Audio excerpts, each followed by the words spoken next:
High, সবাই কেমন আছেন? আজকে আমি দেখাবো ইলিশ মাছ দিয়ে বেগুন দিয়ে ঝোল। আমি প্রথমে মাছটা ধুয়ে নিয়েছিলাম। মাছটা ধুয়ে নেওয়ার পরে আমি নুন হলুদ অ্যাড করে দিয়েছিলাম। এবার নুন হলুদগুলো ভালো করে মাছটার মধ্যে মাখিয়ে নিলাম। এবার মাছটা ভালো করে মাখানো হয়ে গেলে আমি কড়াই নিয়ে নিয়েছি। এরপরে কড়াইটা গরম হয়ে গেলে এর মধ্যে আমি সর্ষের তেল দিয়ে দিলাম।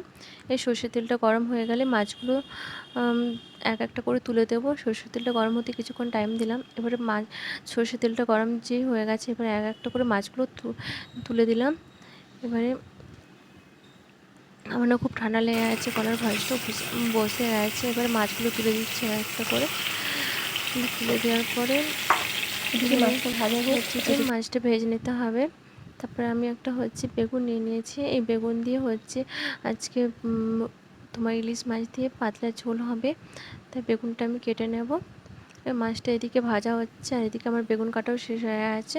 এবারে আমি কাঁচা লঙ্কা, কালো জিরে, বেগুন আর একটু হলুদ নিয়ে নিয়েছি আর নুন নিয়ে নিয়েছি। তারপরে মাছটা এদিকে ভাজা হয়ে গেছে, আমার প্রায় শেষ হয়ে গেল ভাজা। এবারে মাছটাকে তুলে নেব একটা প্লেটে করে। এক একটা করে তুলে নিচ্ছি। মাছটা কিন্তু ভেঙে যায়নি, ভালোই ভাজা হয়ে গেছে।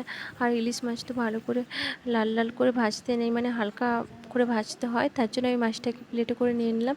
এবারে কড়াইতে অনেকটা তেল দিয়ে দিয়েছিলাম, যাতে আমি তরকারিটাও রান্না করতে পারি এর মধ্যে। কাঁচা লঙ্কা দিয়ে দিয়েছিলাম, প্রথমেই বলে দিচ্ছি কালো জিরে অ্যাড করতে, কিন্তু প্রথমে আমি ভুলে গেছিলাম। তাই কাঁচা লঙ্কার পরে কালো জিরে দিয়ে দিলাম। এবার কালো জিরে আর কাঁচা লঙ্কা একসঙ্গে ভেজে নিচ্ছি। এবার কালো জিরে কাঁচা লঙ্কা ভাজা হয়ে গেলে এর মধ্যে বেগুনটা কেটে রেখেছিলাম, ওটা ধুয়ে দিয়ে দিলাম বেগুনটা তুলে। এবারে বেগুনটা ভালো করে ভেজে নেব। একটু লাল লাল করে বেগুনটা ভাজা হয়ে গেলে একটু বেশি করে বেগুনটা ভাজতে হবে, যাতে একটু লাল লাল হয়ে আসে বেগুনটা। এই দেখো আমার বেগুনটা ভাজা হয়ে গেছে, পুরো লাল হয়ে গেছে বেগুনটা।